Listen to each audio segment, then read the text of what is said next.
नमस्कार विद्यार्थी मित्र मैत्रिणींनो, आपल्या यूट्यूब चॅनलमध्ये तुम्हा सगळ्यांचं पुन्हा एकदा स्वागत आहे। आज मी घेऊन आलेले तुमच्यासाठी एक नवीन व्हिडिओ, ज्याच्यामध्ये 10वी आणि 12वीच्या बोर्ड परीक्षेला सामोरे जाणाऱ्या विद्यार्थ्यांच्यासाठी काही टिप्स आहेत।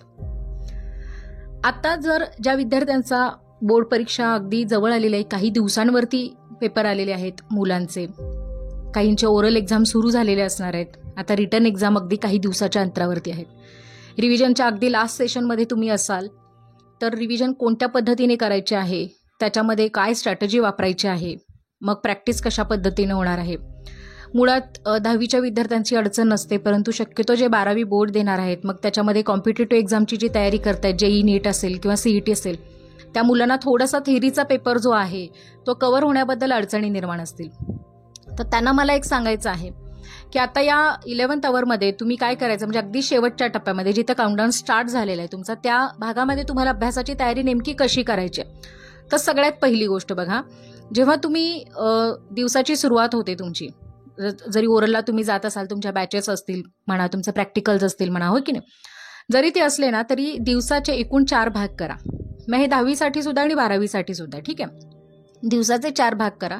या 4 भागामध्ये तुम्ही सकाळ, दुपार, संध्याकाळ आणि रात्री असे प्रत्येकी 2-2 तास तुम्ही द्यायचे आहेत। जर आता या क्षणाला तुम्ही एकदम 8 तास किंवा एकदम 6 तास, 7 तास असं जर तुम्ही बसायचं म्हणत असाल तर ते होणार नाहीये। आणि एक होतं की डिस्ट्रॅक्शन जबरदस्त होतं, कारण तुम्हाला थोडासा ताणही आलेला आहे पेपरचा, त्यामुळे सकाळ, दुपार, संध्याकाळ आणि रात्री असे 2-2 तासाचे सेशन करायचे आहेत। आणि या 2 तासामध्ये तुम्ही ज्याही सब्जेक्टला घेणार आहात त्याची जराशी पूर्वतयारी करून, पूर्वतयारी म्हणजे सब्जेक्ट हातात घेतल्यानंतर परत उठबस असं नको आहे।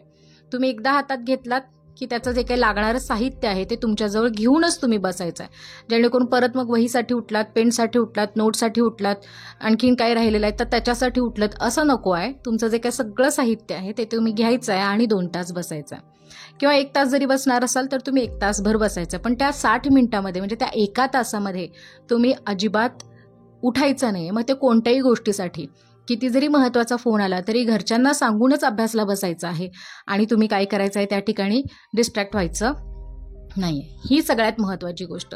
आता दुसरं म्हणजे काही ठिकाणी 10वीच्या पूर्वपरीक्षाही सुरू असतील, त्यामुळे लिखाण हे ऑटोमॅटिकली त्यांच्या हाताखालून जातच असणार आहे। पण आपल्या 12वीच्या विद्यार्थ्यांचं असं होतं की लिखाण होत नाहीये, त्याच्यामुळे पेपर कव्हर होईल का याबद्दलची साशंकता त्यांच्या मनामध्ये आहे। तर मला त्यांना एक सांगायचं की तुम्ही रोज म्हणजे काही दिवस सलग 3 तास लिखाणाची तुम्ही तयारी ठेवली पाहिजे। तुम्ही जे काही वाचलेलं आहे, भलेही तुमच्याकडे प्रश्नपत्रिका प्रिव्हियस इयरच्या तर प्रश्नपत्रिका असणारच आहेत, समजा जरी संपलेल्या असतील किंवा त्याची प्रॅक्टिस तुमची ऑलरेडी झालेली असेल, तर आता काय, तर सलग 3 तास तुम्ही न थांबता लिहिता आलं पाहिजे। मग त्याच्यामध्ये ब्रेक नाही करायचा, 1-1 तास, 2-2 तास असं नाही। तुम्ही लिहायला बसलात, सकाळी 6ला बसलात तर 9 वाजेपर्यंत तुम्ही लिहायचंच आहे। तुम्ही जर 9ला बसलात तर 12 वाजेपर्यंत लिखाण करायचं आहे। म्हणजे एकूण 3 तास हे तुम्हाला रोजच्या रोज तुम्ही लिखाण करणं हे जास्त आवश्यक आहे, हे आधी लक्षात घ्या। कारण बोर्डाचा पेपर हा 3 तास आणि 10 मिनिटं अशी तुम्हाला वेळ मिळणार आहे, त्याच्यामुळं हे सुद्धा तुम्ही ध्यानात घेणं गरजेचं आहे। आता बऱ्याच जणांना हे ठाऊक असेल की आपल्याला 10 मिनिटं वाढीव मिळालेले आहेत, पण तुम्ही हे पण विसरू नका की परीक्षा केंद्रावरती तुम्हाला अर्धा तास आधी पोहोचायचं आहे। तर मुलांचा हाच बरेचदा प्रॉब्लेम होतो। मला कळकळीनं सांगायचं आहे, प्लीज तुम्ही परीक्षा केंद्रावरती वेळेत जाऊन पोहोचाल याच्याबद्दल तुम्हाला स्वतःला खात्री पाहिजे। आणि तुम्ही घरातून निघत असताना ज्या कुठल्या व्हेकलने, गाडी असेल, सायकल असेल, कुणी घरचं तुम्हाला सोडणार असेल, बसनी जात असेल, रिक्षा असेल, काहीही जे काही साधन, वाहन तुम्ही स्वतः बाळगणार आहात ते तुम्हाला तिथपर्यंत वेळेत पोहोचेल का याबद्दल खात्री बाळगा। दुसरी महत्त्वाची गोष्ट म्हणजे समजा 11 वाजताचा पेपर आहे, 10:30ला सेंटरमध्ये आतमध्ये तुम्हाला घेतलं जाणार आहे म्हटल्यानंतर तुम्ही 10-10:15 त्या कॅम्पसमध्ये हजर राहणं हे फार गरजेचं आहे। कारण तुम्ही बाहेर बोर्डवरती लावलेले जे काही नंबर आहेत ते बघणं, समजा जर तुम्ही आदल्या दिवशी जाऊन बघून आलात तरीसुद्धा तुम्हाला एक नंबर, जो ब्लॉक नंबर कळणार आहे किंवा तुम्ही कोणत्या फ्लोअरला आहात तो सुद्धा तुम्हाला समजणार आहे। आणि एकूण काय, तर त्या वातावरणाशी तुम्ही एकरूप राहणार आहात। म्हणजे आधी गेल्याचा हा एक परिणाम। मी असं म्हणत नाही की 1 तासभर आधी, पण अर्धा तास आधी बोलवणे, तुम्ही त्याच्याही पेक्षा 15 मिनिटं आधी जा, म्हणजे 1 पाऊण तास तुम्ही आधी जाणं गरजेचं आहे। मग त्याच्या हिशोबाने तुम्ही घरातून बाहेर पडा, कारण आपण प्रत्येक वेळेस आपल्या हातात सगळ्या गोष्टी असतात असं नाहीये। त्याच्यानंतर येतो भाग म्हणजे तुमच्याजवळ असणारं जे साहित्य आहे ते साहित्य आधी प्रॉपर आहे का ते बघा. तुम्ही 3 तास पेपर लिहिणार आहात, तुमच्याकडं पेन्सिल आहे, तुमचा शार्पनर आहे, खोड रबर, पट्टी, या सगळ्या गोष्टी तुमचं आपापलं साहित्य आहे का ते तपासा. तुम्ही जो कुठला पेन वापरणार आहात त्याला अल्टरनेट अजून एक तसाच पेन दुसराही तुम्ही घेऊन जा. कदाचित 2 असतील, 2-3 त्याच शाईचे पेन हे तुम्ही स्वतःजवळ ठेवा. 1-2 रिफिल्स जास्त तुम्ही ठेवा. पाण्याची छोटी बॉटल तुमच्याजवळ असणं हे गरजेचं आहे. एखादा छोटासा नॅपकिन आणि जाताना 1-2 चॉकलेट तुमच्याजवळ असणं फार गरजेचं आहे. कारण चॉकलेट हे थोडंसं स्ट्रेस रिलीफ करायला मदत करतात. त्यामुळे पेपरला बसायच्या अगोदरच तुम्ही एखादं चॉकलेट चगळून पाणी पिऊन बसलात तरीसुद्धा चालणार आहे. तर ह्या होत्या सगळ्या महत्त्वाच्या गोष्टी. अजून 2-3 महत्त्वाच्या गोष्टी आहेत. त्या अशा आहेत की तुमचं आय कार्ड जे आहे, शाळेचं कॉलेजचं जे काही आय कार्ड आहे ते प्रॉपर लॅमिनेशन करून तुम्ही तुमच्याजवळ ठेवणं हे फार आवश्यक आहे. ऐन वेळेला तुम्ही बेजबाबदारपणे जाऊन जर सेंटरमध्ये हजर झालात तर आय कार्डशिवाय तुम्हाला बसू दिलं जात नाही, दिलं जाणार नाही आहे आणि तिथं तुमचा वेळ मग वाया जातो. त्यापेक्षा तुम्ही तुमच्याजवळ तुमचं रिसिट असेल किंवा तुमच्या रिसिटची एखादी कार्बन कॉपी असेल, त्याची अजून एक कार्बन कॉपी तयार करून घ्या तुम्ही आणि ती सुद्धा जवळ ठेवा. ओरिजिनलही जवळ ठेवा. तुमचे जे काही लागणारे डॉक्युमेंट्स आहेत ते तुमच्याजवळ असणं आवश्यक आहे. जर समजा एखाद्या परीक्षा हॉलमध्ये जर तुम्हाला रायटिंग पॅड अलाउ करत असतील तर तुम्ही एखादा ट्रान्सपरंट घेऊन गेलात तरी चालेल. जर तिथं अलाउ केलं नसेल तर तुम्ही ऐनवेळेस तो काढून ठेवायची तुमची तयारी असली पाहिजे. म्हणजे दोन्हीकडे. तुम्ही जेव्हा परीक्षा हॉलमध्ये बसताय शक्यतो शूज जे आहेत ते घालून जाऊच नका. कारण शूज, सॉक्स हे सगळंच बाहेर ब्लॉकच्या बाहेर आम्ही काढून ठेवायला सांगतो. त्याच्यामुळे त्याचा काही उपयोग होत नाही. दुसरी महत्त्वाची गोष्ट, अभ्यास करत असताना, रिव्हिजन करत असताना चुकून आपल्याजवळ एखादी चिठ्ठी आपण रोजच्या सरावानी जवळ ठेवतो. जर तुम्ही वर्गामध्ये वाचायला किंवा वेळेचा सदुपयोग म्हणून जर तुम्ही स्वतःजवळ ठेवत असाल तर ते सुद्धा स्वतःकडे आहे का एकदा कन्फर्म करून मगच हॉलमध्ये जा. तिथं गेल्यानंतर तुम्हाला जी सीट बसायला मिळालेली आहे, ज्याही बाकावरती तुम्ही बसणार आहात, तो बाक बसल्यानंतर आधी तुम्हाला लिहायला कम्फर्टेबल आहे का तो बघा. तुम्हाला लिहिता येतंय का, तो हालत तर नाही आहे ना, याची तुम्ही काळजी घ्या. त्याच्यानंतर तुमच्या आसपास कुठे काही चिठ्ठ्या वगैरे तर पडलेल्या नाही आहेत ना, त्याची खातर जमा करून घेऊन मगच तुम्ही त्या जागेवरती बसायला काही हरकत नाही आहे. आता जेव्हा पेपर सुरू होतो त्या 3 तासामध्ये पेपर बघितल्यानंतर म्हणजे सुरुवातीलाच म्हणजे एक अर्धा तास आधी जी प्रोसिजर असते, तुम्हाला आन्सर शीट दिली जाते, आणखीन त्याच्यावरती तुमचा नंबर वगैरे लिहायला सांगितला जातो, बारकोड तुम्हाला दिला जातो. जर तुम्हाला बारकोड प्रॉपर चिटकवता येत नसेल तर तुम्ही तिथं असणाऱ्या संबंधित सुपरवायझरची मदत घेऊन तो बारकोड तुम्ही काय करू शकता, चिटकवू शकता. बहुतांशी ठिकाणी हे सुपरवायझरच काम करतात, पण तुम्ही सुद्धा खात्री करून घ्या की त्या पेपरवरती तुम्ही तुमचा नंबर जे काही आहे, त्याच्यानंतर तुमची सही, तुमचा सब्जेक्ट कोड, सेंटर कोड असेल तो व्यवस्थित लिहिलेला आहे का ते तपासून बघा. आणि मग बारकोडचाही नंबर, कारण तुमच्याकडे प्रेझेंटीचा एक सहीचा कागद येतो, बारकोड मिळाल्याची एक सहीचा एक कागद येतो, असे 2 येतात. तर त्या दोन्हीवरती सह्या झालेत का, बारकोड नंबर व्यवस्थित आहे का, तोही तुम्ही त्या ठिकाणी चेक करून बसणं हे गरजेचं आहे. आता ते झाल्यानंतर तुम्ही सुरुवातीला जेव्हा पेपर लिहायला घेता, जेव्हा तुमच्याकडे क्वेश्चन पेपर येतो, क्वेश्चन पेपर आल्यानंतर बऱ्याच मुलांचं 2 पद्धतीने थोडंसं डिस्ट्रॅक्शन व्हायची शक्यता असते. जेव्हा पेपर हातामध्ये येतो तेव्हा हातात आल्यानंतर काही विद्यार्थ्यांना संपूर्ण प्रश्नपत्रिका वाचून बघायची सवय असते.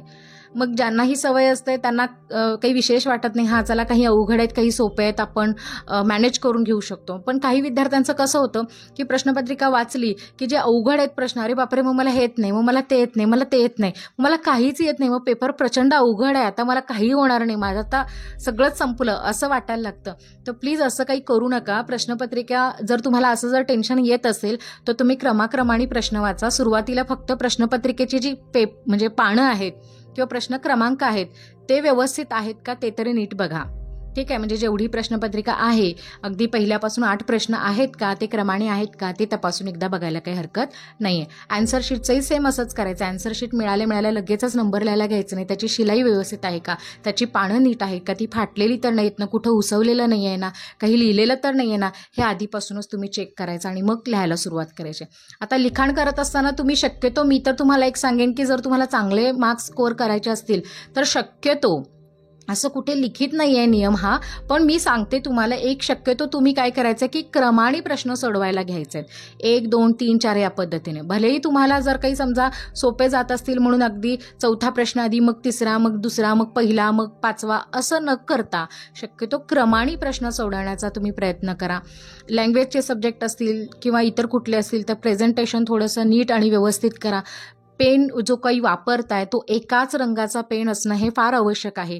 तुम्ही जर निळा पेन वापरत असाल ब्लू इंकचा, तर तो ब्लू इंकचाच असणं आवश्यक आहे. मग त्याच्यामध्ये एकदा बॉल पेन एकदा जेल पेन असं नका करू. तुम्ही सुरुवातीपासूनच जेल पेन वापरणार असाल तर अगदी शेवटपर्यंत, मग मी सुरुवातीलाच सांगितलेलं आहे, तर तसाच एक आणखीन एक पेन किंवा रिफिल जी काही आहे ती तुम्ही जवळ बाळगणं गरजेचं आहे. आणि दुसरी गोष्ट म्हणजे जर तुम्ही बॉल पेनला प्रायोरिटी देत असाल तर तो सेम बॉल पेन तसे 1 2 पेन तुमच्याजवळ असणं, त्याच्या संबंधातली रिफिल असणं हे गरजेचं आहे. एकदा ब्लॅक पेन लिहिलं, मग कुठेतरी डायग्राम ब्लॅक पेननी काढलं, कुठे हायलाईट केलं, असलं काहीही करायचं नाही. पेन हा एकाच शाईच्या पेनांनी लिहायचा आहे, दुसऱ्या शाईचा पेन मध्ये वापरायचा नाही आहे. म्हणजे ब्लू इंक वगैरे रेड इंक अशा पद्धतीने काही वापरायचं नाही. जर तुम्हाला अंडरलाईन करायचे, डायग्राम काढायचे तर तुम्ही सिस पेन्सिलचा वापर करू शकता. आता पेन्सिलही बऱ्याच आलेल्या आहेत, लीडची पेन्सिल आहे, आपली साधी पेन्सिल आहे, तर ती सुद्धा शार्प करून व्यवस्थित तुम्ही तुमच्याजवळ ठेवून घ्या आणि छान पद्धतीने पेपरला सामोरे जा. लक्षात ठेवा, तुम्ही जो काही पेपर देणार आहात त्या पेपरचा सिलेबस जो काही आहे हा तुम्ही आधीच वाचलेला आहे, तुम्ही आधी शिकलेला आहात. त्यामुळं अगदी न शिकलेलं असं काही तुमच्या वाट्याला आलेलं आहे असं प्रश्नपत्रिका बघितल्यानंतर वाटून घेऊ नका सुरुवातीला. आणि मी एकच म्हणते, ते 3 तास म्हणजे एखादी वन डे खेळल्यासारखं आहे. ते 3 तास हे आयुष्यात परत कधीच येणार नाही आहेत. तुम्ही जर परत बसतो म्हटलात तर रिपीट म्हणून बसणार आहात, लक्षात ठेवा. त्यामुळे प्रत्येक प्रश्न हा सोडवून यायचा आहे, सोडून नव्हे. किती जरी अवघड वाटला तरी प्रयत्न करा, अगदी शेवटच्या क्षणापर्यंत प्रयत्न करा. आणि तो प्रश्न सुटतोय कारण त्या संदर्भातलं कधीतरी वाचलेलं आहे, तुम्ही ऐकलेलं आहे. अगदीच अवास्तव असे कुठलेच प्रश्न विचारलेले नसतात. त्यामुळे टेन्शन नका घेऊ. आणि जे सुरुवातीला मी म्हणाले तसं एखादा प्रश्न नाहीच सुटत आहे तर एवढी जागा सोडा आणि मग पुढचा प्रश्न तुम्ही सोडवायला घ्या, जेणेकरून तुमचा पेपर हा छान आणि व्यवस्थित पद्धतीने पूर्ण होणार आहे. आणि शेवटच्या 10 मिनिटांमध्ये तुम्ही खात्री करून घ्या की कुठे पाठीमागे वगैरे तुमचे कुठले प्रश्न राहिलेले तर नाही आहेत ना, किंवा कुठला प्रश्न सोडवायचा राहिलेला नाही आहे ना, कुठे रेषा मारायच्या नाही आहेत ना, कुठे आखायचं राहिलेलं नाही आहे, हे एकदा तपासून बघा, सह्या वगैरे बघा आणि मग पेपर जमा करा. ठीक आहे. तर या सगळ्या गोष्टीमध्ये मला एक सांगायचं की तुम्ही तुमचा आत्मविश्वास जो काही आहे तो डळमळीत होऊ देऊ नका. एखाद्या योद्ध्याप्रमाणे तुम्ही या पेपरला सामोरे जा, कारण आयुष्यातला एक खूप मोठा टप्पा तुम्ही या ठिकाणी पार करताय, 10वी आणि 12वी, लक्षात ठेवा. आणि हे तुमच्यासाठी एक खूप सुवर्ण संधी आहे की तुम्ही काहीतरी वेगळे विशेष आहात हे दाखवून देण्यासाठी. फक्त एक आहे की एक सांगते की तुम्हाला कॉपी केल्यानंतर मार्क्स मिळतीलही खरं तर, पण तुम्हाला तो आत्मविश्वास नसणार आहे जो हे माझे मार्क आहेत हे सांगता नसणार आहे. त्यामुळे मी एकच म्हणेन की तुम्हाला जेवढं येते तेवढं तुम्ही प्रामाणिकपणे सोडून या. भलेही 4-2 मार्क कमी असतील पण ते स्वतः तुमचे असणार आहेत आणि याबद्दल तुम्ही फार आत्मविश्वास असणार आहेत आणि याच्यामुळे खूप चांगले विचार तुमच्या मनामध्ये येणार आहेत. फक्त एक आहे, परीक्षेला सामोरे जात असताना अजिबात घाबरू नका. आम्ही सगळे तिथं तुमच्यासोबत असणार आहोत. जे काही तिथं असणारे जे काही सुपरवायझर आहेत ते तुमच्या मदतीसाठी असणार आहेत. त्याच्यामुळं काही झालं तर घाबरण्याचं काही कारण नाही आहे. आणि पेपर एखाद्या युद्धाला जाता, एखाद्या योद्ध्याप्रमाणे तुम्ही पेपरला सामोरे जा आणि युद्ध जिंकूनच परत या. खूप खूप शुभेच्छा आणि काळजी घ्या स्वतःची. धन्यवाद.